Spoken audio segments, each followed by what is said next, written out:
you sell a house, you got to let everybody know about it. Even like someone like Jake Paul has done a lot for boxing since he's been in. He's got a lot of the younger generation into boxing. Ray Longo never really recruited guys. The right people just kind of found their way to the gym, and with my office over the last year and a half, it's been kind of the same thing.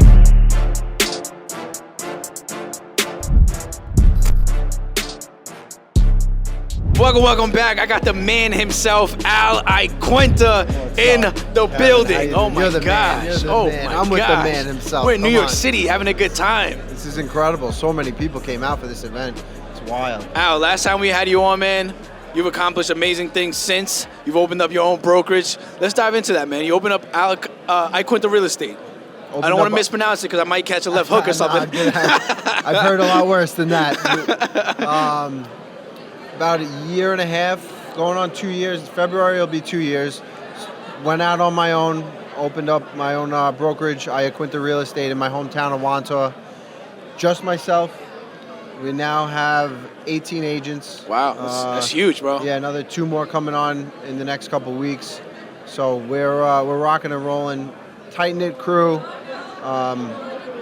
It's very similar to the Serra Longo fight team. I like to relate so much from fighting into real estate, and there's so many crossovers. You know, people think, oh, fighting in the UFC would be nothing like being a real estate agent or broker, and there are so many crossovers. So I like to really draw in the crossover between the two. And for us, I think the team atmosphere with the Serra Longo fight team, Ray Longo never really recruited guys. The right people just kind of found their way to the gym, and with my office over the last year and a half, it's been kind of the same thing. Haven't done a tremendous amount of recruiting, just, through doing business in the area, organic relationships, the right kind of agents that we were looking for that are, like homegrown talent from Merrick to Massapequa, Belmore, Wantagh, Seaford. Those kind of agents have come on board, and it's been a lot of work, but a lot of good, fun times. I can imagine, man. That's amazing. That's a huge accomplishment. So congratulations. Thank you. And it's just the culture that you're providing, you know what I mean, that you're building. Yeah. That you created, that other agents like, you know what? You should come and work here. Yeah. It's the best. I was just speaking to, I forgot her name. I'm so bad with names. What was her name that you were just walking with her? Oh, Andrea. Yes. Andrea, yeah. Senior Vice President of the company. She is the backbone of the company and really helps the agents tremendously. She was speaking nothing but good things about you. That's awesome. And I was like, you better, because chokehold is real. she got the kickboxing bug, and she's been training. And that's what she told me, that she's been training. She's dangerous. I'm like, I see what you're doing. You're planning an attack to take over Iaquinta Real Estate. I wouldn't mess with her. She packs a lot of power in that little frame, so watch out for her for sure. If she texts you, Al, we got to talk, then you got to come in there on the defensive. Anything you want. Be offensive. But, man, it's so amazing seeing what you've accomplished. I still see a lot of people show you a lot of love in the UFC world, man. There's so many comments on our YouTube page that, people like, yo, this guy was the best, wish he was back in the sport. Have you ever considered making a comeback? I'm sure that's a question that everybody brings up. It's a question that I ask myself every day. I have a good workout, I do something good, I feel good. I'm like, I could do another one or make another run at it. But I'm so busy right now with the company, and it's an unforgiving sport. There's not many guys that get out on top, and not that I was out on top when I got out, but I think I got out pretty unscathed. Got some injuries, but nothing too. There's people in a lot worse positions. So I think I'm trying my best to stay out of the cage. Stay out of the octagon. Yeah. What if you got that call? You know what? Jake Paul says it's on. Yeah, I mean, $5-6 million. Al, I always what do you say? If it was a fight that I couldn't pass up, what are you gonna do? I still got. I'll go a couple days without hitting pads, and then I'll kind of forget, and I'll go back and I'll hit the pads and do some drilling, and I'm like, man, I still, you don't lose that it's, for me, it's something that's so ingrained in me as a person, just the training, the lifestyle, the knowledge that I have. But I try to help guys and pass on whatever I can to the guys that are now upcoming guys that were sparring partners for me when I was kind of making my run in the UFC. They were just getting started out, and now it's kind of their time to shine. So I live a lot through them, and that keeps me going. Let's talk about that, because you're really good friends with Merab, right? He just won the fight. Big win, big win. Oh, man. That venue was insane. The Sphere was insane. Were you there? I was there. You were there? I was there. It was an event like I've never seen before. It was not, you can't recreate something like that in a regular venue. Just that screen is just incredible. And throughout the fights, they would have, in between fights, they'd have tributes to Mexican culture. It was Mexican Independence Day. Yeah. And they would go through a whole scene in maybe 5 minutes, and just the optics were incredible. It was like 3D. You felt like you were really somewhere else. It was wild. What did you think about that win? Just awesome. Dominated, really dominated. It bugs me now, O'Malley saying he won the fight. I don't understand how he says he won the fight. In between the fourth and the fifth round, his trainer was saying, "No, don't worry, Sean. There's only 5 minutes left." Like, they were so defeated going into the fifth, and when Merab got his hand raised, O'Malley was clapping for him, knew that he was dominated. And if you look at something long enough, hard enough, you can make a case for yourself to be the winner. But not a single person in that arena thought that there was a winner aside from Merab. Was the winner of that fight. Any O'Malley fan was walking out of that arena with their head down, and their O'Malley hats were just like thrown aside. The rainbow braids were thrown out. The rainbow clown hair pieces were just like left in the arena. He lost that fight, dominated. Did Merab, and what a great performance. Guy, dangerous guy. Especially after you saw what happened with Aljo. It's a guy that can catch you at any time. You make one mistake or whatever. And Merab was flawless throughout that whole fight. I think he got maybe kicked once where it did a little damage, but other than that, Merab was just dominant. Yeah. He definitely avenged Aljo on that one. What do you think? Do you think O'Malley overlooked him? Underestimated him? I don't think so. He just got outclassed. I think, yeah. It's one thing to watch Merab dominate people and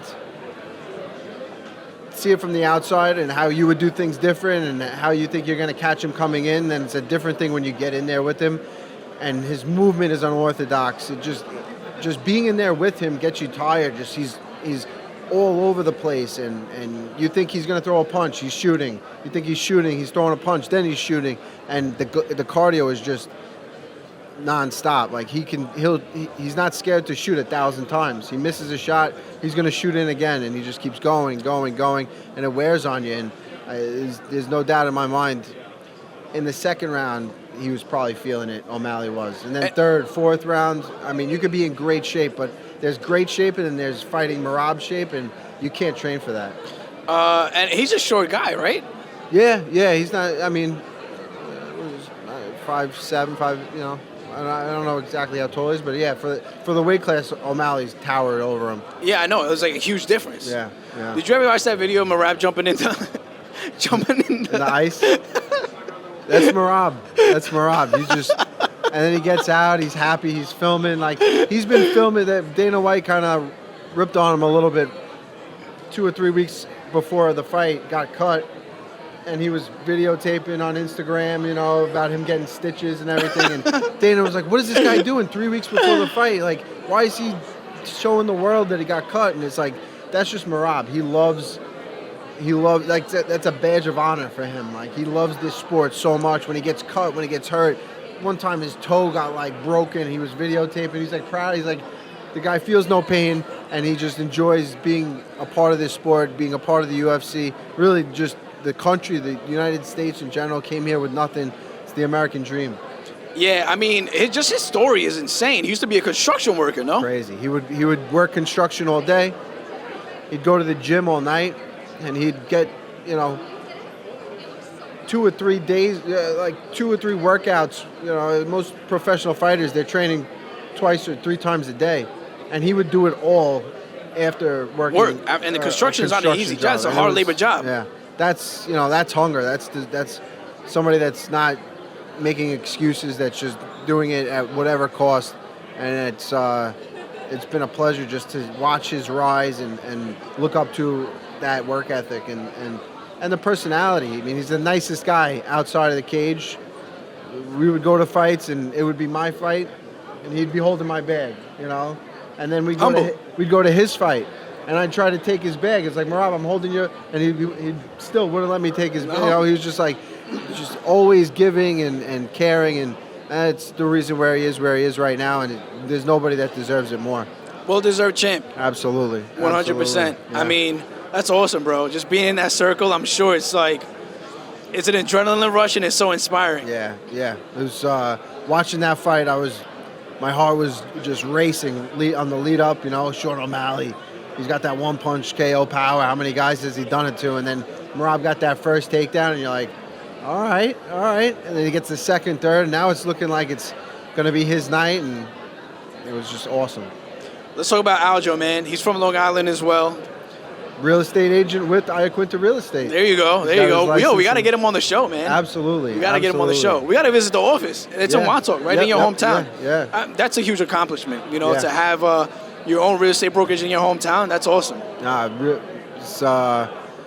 It's something that I always wanted to do the day I got into real estate 9-10 years ago. I saw what was out there. I had, belonged to different brokerages, and the cultures were good for what they were, but I really had just wanted to do something similar to the Serra-Longo fight team, homegrown, born and bred, and that's what we're doing. So Aljamain Sterling from Uniondale, member of the Iaquinta Real Estate Brokerage. Of course, he's out in Vegas training a lot. He's got his fight coming up in December, big fight. So we're pulling for him, and it's going to be exciting.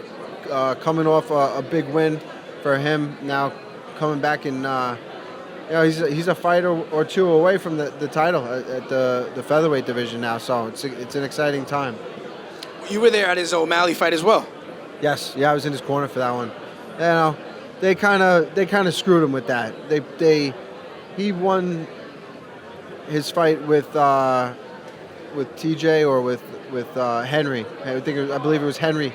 And they announced the fight that night with O'Malley. And it was like, dude, can you give the guy like a day to relax and recover, soak it all in?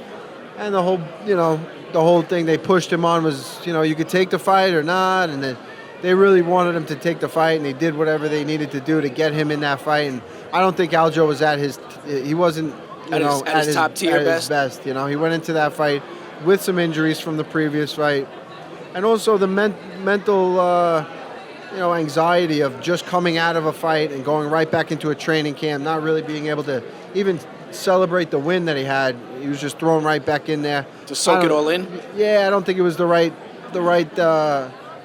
thing to do to the guy. But he made that decision, and he's happy with it. And now he's, everything happens for a reason. He's up in weight class. Merab won the belt. Now Aljo's making his run for 145. So I think it all works out in the long run. All right. Serious question: Who do you think would win? Because I've seen Aljo speak about this on YouTube. Aljo or Floyd Mayweather? Well, it depends. If it's in the octagon, but no kicks, just boxing rules. Boxing rules in the octagon. Oh, it'd be interesting. Aljo's got some funky. So just boxing, no takedowns. No takedowns, just boxing. MMA gloves. MMA gloves. That's a fight. I mean, Aljo's used to the small gloves. His defense, Aljo's great. His movement's great. It's hard to hit Aljo. It's hard to hit him, and he comes with some funky stuff. It's a good boxing match. But if you want to talk about fighting, Aljo throws a kick. It's all over. Gets the takedown. Sorry, good night. Mayweather. Good night. Yeah. 51. Yeah. Oh no, 50-1. 50-1. That'll change his record. Absolutely. What do you think about all this boxing and UFC crossover, MMA crossover? Do you think it's good for the sport, brings attention to both sports? Yeah, I think so, for sure. I think it brings good attention to boxing. I think even someone like Jake Paul has done a lot for boxing since he's been in. He's got a lot of the younger generation into boxing. He's got some heavy-hitting fighters on his undercard that draws the younger audience in, and become fans of the boxers, the true boxers, and now he's putting in the time, he's putting in the work. The boxing and MMA crossover is a good avenue, I think, for a lot of guys towards the twilight of their career. You see Nate Diaz and George Masvidal getting, a lot of these guys, they kind of transition to the influencer boxing kind of realm. Yeah. I agree. I agree with you. What do you think about I think if we see younger guys doing it, because these guys, like you said, they're up there in age. Yeah. I think it'll be a complete game changer. You know what I mean? Like Aljo or Sean O'Malley or Merab. Those are big fights that they can make at certain weight classes. I mean, you saw with McGregor and Mayweather, that just boosted everything. And now McGregor's calling out Terrence Crawford for a fight too. McGregor. Yeah, I mean, he's calling out everybody. He's calling out Dan Hooker. He's really just got to fight. I don't know if he's gonna fight again. And why would you if you were him? McGregor, you don't have to fight anymore. He doesn't need to. He's making more money off the outside businesses, the liquor, the bars, he's got a million different things going on, so you can't blame him. But at the same time, that Michael Chandler thing, I feel bad for Michael Chandler. He wasted 2 years of his career waiting for Conor, and I don't know. I mean, I guess Conor was trying to come back. He said he had an injury, but yeah, it's the crossover is definitely good for everybody. Conor had something to say about you too a while back, right? He did. He said he wanted to fight a little while back. But I'm sure if he did come back, there would be guys ahead of me on that in that fight. But it would be a cool one for sure. Yeah, definitely. That'd be exciting to watch. Yeah. No, it'd be good. What else you got going on, man? What else can you leave us off with? What is your future plans for the brokerage? What do you want to see your agents? Obviously, see them produce, become top agents on Long Island, in New York. What is the goal? What made you say, you know what, I need to have my own brokerage? It's really the atmosphere that we have in the office. If an agent that's looking to work hard, have a good time, have fun, we support each other a lot. If I'm away and I have a couple buyers that want to look at a place, I have the agents at the office that are more than willing to do it, and vice versa. If one of the agents goes away and they need something done, we all look out for each other, and it's a really cool vibe. It just increasing the output of each agent is a real goal of mine. Getting people comfortable on social media, you sell a house, you got to let everybody know about it. You got to scream it to the world. Exactly, screaming it to the world. If it doesn't happen, it's unfortunate, but in this day and age, if it doesn't happen on social media, it might not have happened at all. So really pushing a lot of the agents that are kind of, they've been in the industry for 10, 15, 20 years. They're kind of set in their ways to get them to break out of their shell, get comfortable on camera, hate the way they look for the first 5, 6 posts, and then they're all about it. That's cool for me to see somebody that they don't even want to get on camera and say a word about the house. Then now they're calling me. They're like, hey, I just got a listing. Can we do a video? This day. Can we do that? And I'm like, wow, that's satisfying. It's really cool to see, and then seeing it work for them and then get more listings, get more work with buyers and that kind of thing is just that's why I did it. That's why I opened the office, and it's been nothing but a pleasure. That's awesome, man. Look, you accomplished amazing things. I'm sure we're going to see your boys win Aljo in December. That's it, man. Where can people reach out to you? Where can they contact you if they want to join the brokerage, if they need a mentor? Where can Jake Paul contact you for that? He wants to call me at Al Iaquinta on Instagram and Twitter, and then iaquintarealestate.com. It's where you can find all about me. Awesome, man. Anything else you can leave us off with before we sign off? I think that's it, man. I'm honored that you hit me up to come on and hang out with you here. Always love what you're doing. Appreciate it, brother. It's fun watching you hit the bag, early in the morning. It's inspiring and motivating, and you're crushing it too. So I appreciate it, man. I appreciate you always supporting us. 100%. Thank you, man. I know you. I see you in the merch. We use the merch. Yeah, man. You're in the merch. Great merch. I think. Keep pushing that because you don't see real estate stuff that's like cool to wear, and like I would never wear like a real estate hoodie or anything, but I wear your stuff because I like appreciate it that. like authentically. Like people, I wear it and I get questions about it, and it's I think if any. Plug the merch. Pull up the merch. Plug the merch. Pull the merch up. Get some merch. If you're a real estate agent and you want to get leads on the street, you rock the merch. Yeah. People say, "Oh, that's a cool hoodie. Real estate. What's that about?" I'm a real estate agent. I'm a real estate broker. I can help you out. Boom. It's a great conversation starter, and it looks cool. So I love it. I appreciate you, brother. Thank you so much, man. Awesome. Pleasure man. having you on always. You got it, man. All right, bro.